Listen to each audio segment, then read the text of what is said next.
നമസ്കാരം. ഏവർക്കും pre market റിപ്പോർട്ട്സുകളിലേക്ക് സ്വാഗതം. ഇന്ന് ഡിസംബർ 15, 2025 തിങ്കൾ. അങ്ങനെ നമ്മൾ ഈ മാസത്തെ മൂന്നാമത്തെ ആഴ്ചയിലേക്ക് ഇന്നു മുതൽ പ്രവേശിക്കുകയാണ്. കൂടാതെ ഇന്ന് ഇന്ത്യയിൽ നിന്നും പ്രധാനപ്പെട്ട ഒത്തിരിയേറെ മാക്രോ ഇക്കണോമിക് ഡേറ്റകളുടെ റിലീസ് ഉണ്ട്. മറ്റുള്ള രാജ്യങ്ങളിൽ നിന്നും പ്രധാനപ്പെട്ട ഇവന്റുകളും നിലനിൽക്കുന്നു. അവയെക്കുറിച്ചൊക്കെ വിശദമായി തന്നെ നമുക്ക് ഈ വീഡിയോയിൽ പരിശോധിക്കാം. വെള്ളിയാഴ്ചയും തുടർച്ചയായി രണ്ടാമത്തെ ട്രേഡിംഗ് സെഷനിലും ഇന്ത്യൻ മാർക്കറ്റിന് നേട്ടത്തോടുകൂടി തന്നെ വ്യാപാരം അവസാനിപ്പിക്കുവാനായെങ്കിലും വിദേശ ധനകാര്യ സ്ഥാപനങ്ങൾ ഇന്ത്യൻ ക്യാഷ് മാർക്കറ്റിൽ നിന്നും 1114.22 കോടി രൂപയ്ക്ക് സെല്ലിംഗ് തുടരുകയാണ് ഉണ്ടായത്. അതേസമയം ആഭ്യന്തര ധനകാര്യ സ്ഥാപനങ്ങൾ 3868.94 കോടി രൂപയ്ക്ക് ബൈയിങ്ങും തുടരുകയുണ്ടായി. ഇന്നത്തെ നമ്മുടെ മാർക്കറ്റിലേക്ക് സ്പെസിഫിക് ആയിട്ട് വന്നു കഴിയുമ്പോൾ അനലിസ്റ്റുകളുടെയും എക്സ്പേർട്ടുകളുടെയൊക്കെ അഭിപ്രായങ്ങൾ പ്രകാരം നിഫ്റ്റിക്ക് 25,950 26,000 എന്നീ ലെവലുകൾക്ക് മുകളിലായിട്ട് ഇന്ന് നിലനിൽക്കുവാൻ സാധിക്കുകയാണെങ്കിൽ തുടർന്ന് 26,200, 26,300 എന്നീ ലെവലുകളിലേക്കുള്ള പ്രയാണം തള്ളിക്കളയാനാവുകയുമില്ല. എന്നാൽ ഈ രണ്ട് ലെവലുകളും നിഫ്റ്റി ഇന്ന് അതിശക്തമായി മറികടന്നുകൊണ്ട് ഒരു ഫോൾ ഉണ്ടാവുകയാണെങ്കിൽ 25,750, 25,700 എന്നീ ലെവലുകൾ നിഫ്റ്റിയെ സംബന്ധിച്ചിടത്തോളം ഡൗൺ സൈഡിലേക്ക് ഇന്ന് ക്രൂഷ്യലുമാണ്. ആയതിനാൽ തന്നെ 25,700 എന്ന ലെവൽ ഇന്ന് നിഫ്റ്റി ബ്രേക്ക് ചെയ്യുകയാണെങ്കിൽ സെല്ലിംഗ് പ്രഷറും അനുഭവപ്പെട്ടേക്കാം. പ്രത്യേകം ശ്രദ്ധിക്കുക, ഇത് ട്രേഡ് റെക്കമെൻഡേഷൻ അല്ല, അനലിസ്റ്റുകളുടെയും എക്സ്പേർട്ടുകളുടെയൊക്കെ അഭിപ്രായങ്ങൾ മാത്രമാണ്. എഡ്യൂക്കേഷൻ പേർപ്പസിന് വേണ്ടിയിട്ടാണ് ഈ ലെവലുകൾ വിശദീകരിക്കുകയും ഉണ്ടായത്. ഇന്ന് ഇന്ത്യയിൽ നിന്നും റിലീസ് ചെയ്യപ്പെടുന്ന പ്രധാന മാക്രോ ഇക്കണോമിക് ഡേറ്റയിൽ ഉച്ചയ്ക്ക് 12 മണിയോടുകൂടി തന്നെ WPI ഇൻഫ്ലേഷൻ ഡേറ്റയുടെ റിലീസ് ഉണ്ട്. അതുകൂടാതെ വൈകുന്നേരം 4 മണിയോടുകൂടി നവംബർ മാസത്തെ അൺഎംപ്ലോയ്മെന്റ് റേറ്റിന്റെ റിലീസും ബാലൻസ് ഓഫ് ട്രേഡിന്റെ റിലീസും നടക്കാനിരിക്കുന്നു. പ്രധാനപ്പെട്ട ഗ്ലോബൽ ഇവന്റുകളിൽ ഇന്ന് രാവിലെ 5:20 ജപ്പാനിൽ നിന്നും ക്വാർട്ടർ 4ലെ ലാർജ് മാനുഫാക്ചേഴ്സ് ഇൻഡെക്സിന്റെ റിലീസ് നടക്കാനിരിക്കുന്നു.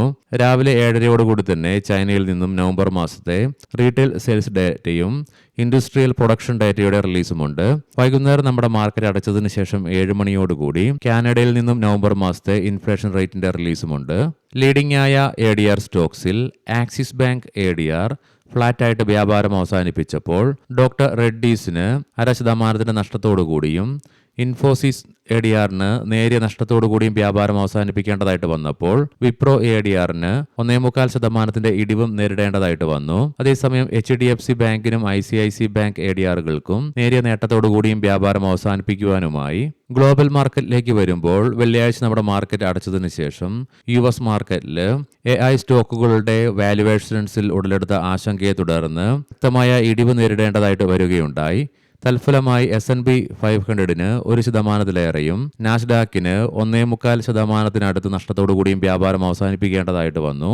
നിലവിൽ യുഎസിലെ ഡോ ജോൺസ് ഫ്യൂച്ചർ 117 പോയിന്റുകളുടെ നേട്ടത്തിലാണ് വ്യാപാരത്തിൽ തുടർന്നുകൊണ്ടിരിക്കുന്നത്. യൂറോപ്യൻ മാർക്കറ്റ്സിലേക്ക് വരുമ്പോൾ UK മാർക്കറ്റ് 0.5%-ലേറെയും ജർമ്മൻ മാർക്കറ്റ് 0.5%-നടുത്തും നഷ്ടത്തോടുകൂടി വ്യാപാരം അവസാനിപ്പിക്കേണ്ടി വന്നപ്പോൾ ഫ്രാൻസ് മാർക്കറ്റിന് 0.5% നഷ്ടത്തോടുകൂടിയും വ്യാപാരം അവസാനിപ്പിക്കേണ്ടതായിട്ട് വന്നു. ശനിയാഴ്ച വെളുപ്പിന് വ്യാപാരം അവസാനിപ്പിച്ച ഗിഫ്റ്റ് നിഫ്റ്റിയുടെ ഇൻഡിക്കേഷൻ പ്രകാരം ഗ്യാപ് ഡൗൺ ഓപ്പണിംഗ് ആണ് ഇന്ന് നമ്മുടെ മാർക്കറ്റിൽ എക്സ്പെക്ട് ചെയ്യാനായിട്ട് സാധിക്കുക. ഏഷ്യൻ മാർക്കറ്റ്സിലേക്ക് വരുമ്പോൾ ഇന്ന് ജപ്പാൻ മാർക്കറ്റ് 1.25% നഷ്ടത്തോടു കൂടിയിട്ടാണ് വ്യാപാരം ആരംഭിച്ചിട്ടുള്ളത്. കൊമോഡിറ്റിയിൽ ബ്രെന്റ് ക്രൂഡിന്റെ വില $61.34 പെർ ബാരൽ എന്ന നിലയിലായിട്ടും ക്രൂഡ് ഓയിലിന്റെ വില $57.62 പെർ ബാരൽ എന്ന നിലയിലുമായിട്ട് വ്യാപാരത്തിൽ തുടരുമ്പോൾ ഗോൾഡിന്റെ വില $4,301.39 പെർ ഔൺസ് എന്ന നിലയിലുമായിട്ട് വ്യാപാരം നടന്നുകൊണ്ടിരിക്കുന്നു. ഇനി നമുക്ക് സ്പെസിഫിക് ആയിട്ട് നിഫ്റ്റിയുടെയും ബാങ്ക് നിഫ്റ്റിയുടെയും ടെക്നിക്കൽസിലേക്ക് പ്രവേശിക്കാം. നിഫ്റ്റിയുടെ PCR 1.17 എന്ന ലെവലിലും മാക്സ് പെയിൻ 26,000 എന്ന ലെവലിലുമായിട്ട് നിലകൊള്ളുന്നു. വെള്ളിയാഴ്ചയും കൈവരിക്കുവാൻ സാധിച്ച നേട്ടത്തെ തുടർന്ന് നിഫ്റ്റിയുടെ ഡെയിലി ചാർട്ട്സിൽ ബുള്ളിഷ് ക്യാൻഡിൽ തന്നെയാണ് ദൃശ്യമാകുന്നത്. മാത്രമല്ല ഷോർട്ട് ടൈം മൂവിംഗ് ആവറേജ് ആയ 10-20 EMA ഉൾപ്പെടെ എല്ലാ കീ മൂവിംഗ് ആവറേജുകളുടെ മുകളിലായിട്ടും വ്യാപാരം അവസാനിപ്പിച്ച് നിലകൊള്ളുവാനുമായി വീക്കിലി ഓപ്ഷൻസ് ഡാറ്റ പ്രകാരം 26,500 എന്ന സ്ട്രൈക്കിലാണ് കോൾ സൈഡിൽ ഏറ്റവും കൂടുതൽ ഓപ്പൺ ഇൻട്രസ്റ്റ് കാണുവാൻ സാധിക്കുന്നതെങ്കിലും 26,050 എന്ന സ്ട്രൈക്കിലാണ് കോൾ റൈറ്റിംഗ് ഏറ്റവും കൂടുതൽ നിലവിൽ കാണുവാനായിട്ട് സാധിക്കുക. 26,000 എന്ന സ്ട്രൈക്കിലാണ് പുട്ട് സൈഡിലേക്ക് ഏറ്റവും കൂടുതൽ ഓപ്പൺ ഇൻട്രസ്റ്റ് കാണുവാൻ സാധിക്കുന്നത്. അതേ സ്ട്രൈക്കിൽ തന്നെയാണ് ഏറ്റവും കൂടുതൽ പുട്ട് റൈറ്റിംഗും നിലവിൽ കാണുന്നത്. ബാങ്ക് നിഫ്റ്റിയുടെ PCR 0.9 എന്ന നിലയിലും മാക്സ് പെയിൻ 59,500 എന്ന ലെവലിലുമായിട്ട് നിലകൊള്ളുന്നു. ബാങ്ക് നിഫ്റ്റിക്കും വെള്ളിയാഴ്ച നേട്ടത്തോടുകൂടി തന്നെ വ്യാപാരം അവസാനിപ്പിക്കുവാൻ സാധിച്ചെങ്കിലും പ്രീവിയസ് ഡേയുടെ ഹൈക്ക് മുകളിലായിട്ട് വ്യാപാരം അവസാനിപ്പിക്കുവാനുമായില്ല. മാത്രമല്ല ബുൾസിന്റെയും ബിയേഴ്സിന്റെയും ഇടയിലുള്ള ഇൻഡിസിഷനെ സൂചിപ്പിച്ചുകൊണ്ട് ഡോജി പാറ്റേൺ ക്യാൻഡിലാണ് ബാങ്ക് നിഫ്റ്റിയുടെ ഡെയിലി ചാർട്ട്സിൽ നിന്നും ദൃശ്യമാകുന്നതും. RSIയും ഉയർച്ച രേഖപ്പെടുത്തിക്കൊണ്ട് 58.21 എന്ന ലെവലിലേക്കും എത്തിച്ചേർന്നു. ബാങ്ക് നിഫ്റ്റി നിലവിൽ അതിന്റെ എല്ലാ കീ മൂവിംഗ് ആവറേജുകളുടെ മുകളിലായിട്ടാണ് വ്യാപാരം അവസാനിപ്പിച്ച് നിലകൊള്ളുന്നതും. മന്ത്ലി ഓപ്ഷൻസ് ഡാറ്റ പ്രകാരം 60,000 എന്ന സ്ട്രൈക്കിലാണ് കോൾ സൈഡിൽ ഏറ്റവും കൂടുതൽ ഓപ്പൺ ഇൻട്രസ്റ്റ് കാണുവാൻ സാധിക്കുന്നത്. അതേ സ്ട്രൈക്കിൽ തന്നെയാണ് ഏറ്റവും കൂടുതൽ കോൾ റൈറ്റിംഗും നിലവിൽ കാണുവാനായിട്ട് സാധിക്കുക. 59,500 എന്ന സ്ട്രൈക്കിലാണ് പുട്ട് സൈഡിലേക്ക് ഏറ്റവും കൂടുതൽ ഓപ്പൺ ഇൻട്രസ്റ്റ് കാണുവാൻ സാധിക്കുന്നതെങ്കിലും 58,500 എന്ന സ്ട്രൈക്കിലാണ് ഏറ്റവും കൂടുതൽ പുട്ട് റൈറ്റിംഗ് നിലവിൽ കാണുവാനായിട്ട് സാധിക്കുന്നതും. ഇനി നമുക്ക് ഇന്നത്തെ പ്രധാനപ്പെട്ട സ്റ്റോക്കിംഗ് ന്യൂസുകൾ പരിശോധിക്കാം. മുൻകൂട്ടി ഓർമ്മിപ്പിച്ചുകൊള്ളട്ടെ, ഇത് ഒരു ബൈ ഓർ സെൽ റെക്കമെൻഡേഷൻ അല്ല.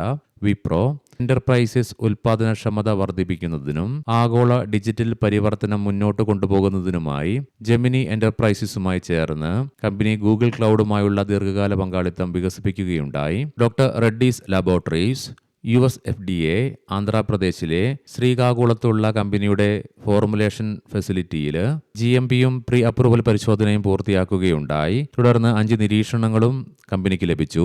ഇസാഫ് സ്മോൾ ഫൈനാൻസ് ബാങ്ക് ഒരു അസറ്റ് റീകൺസ്ട്രക്ഷൻ കമ്പനിക്ക് ബാങ്കിന്റെ നിഷ്ക്രിയ ആസ്തികളും എഴുതിത്തള്ളൽ വായ്പകളും വിൽക്കുന്നതിനായിട്ടുള്ള നിർദ്ദേശത്തിന് കമ്പനിയുടെ ബോർഡ് അംഗീകാരം നൽകുകയുണ്ടായി. NLC ഇന്ത്യ ഉത്തർപ്രദേശിൽ 110 മെഗാവാട്ട് ഗ്രിഡ് ബന്ധിത സോളാർ PV പവർ പ്രോജക്റ്റുകൾ സ്ഥാപിക്കുന്നതിനുള്ള നാഷണൽ ക്യാപിറ്റൽ റീജിയണൽ ട്രാൻസ്പോർട്ട് കോർപ്പറേഷനിൽ നിന്നും കമ്പനിക്ക് അംഗീകാരപത്രം ലഭിക്കുകയുണ്ടായി. അശോക ബിൽഡ്കോണിന് 51% ഓഹരിയും അക്ഷയ ഇൻഫ്ര പ്രോജക്റ്റിന് 49% ഓഹരിയുമുള്ള അശോക അക്ഷയ സംയുക്ത സംരംഭത്തിന് 1041.44 കോടി രൂപയുടെ പദ്ധതിക്കായി ബൃഹൻ മുംബൈ മുനിസിപ്പൽ കോർപ്പറേഷനിൽ നിന്ന് പുതിയ വർക്ക് ഓർഡർ ലഭിക്കുകയുണ്ടായി. KEC international, transmission, distribution, civil ബിസിനസ്സുകൾ എന്നിവയിൽ നിന്ന് 1150 കോടി രൂപയുടെ പുതിയ ഓർഡർ കമ്പനിക്ക് ലഭിക്കുകയുണ്ടായി. ആസ്ട്ര മൈക്രോവേവ് പ്രൊഡക്ട്സ് കമ്പനിക്ക് 124 കോടി രൂപയുടെ പുതിയ ഓർഡർ ലഭിച്ചു. ഏവർക്കും നല്ല ഒരു ട്രേഡിംഗ് ദിനം ആശംസിക്കുന്നു. വൈകുന്നേരം പോസ്റ്റ് മാർക്കറ്റ് റിപ്പോർട്ട്സുമായി കണ്ടുമുട്ടാം. നന്ദി, നമസ്കാരം.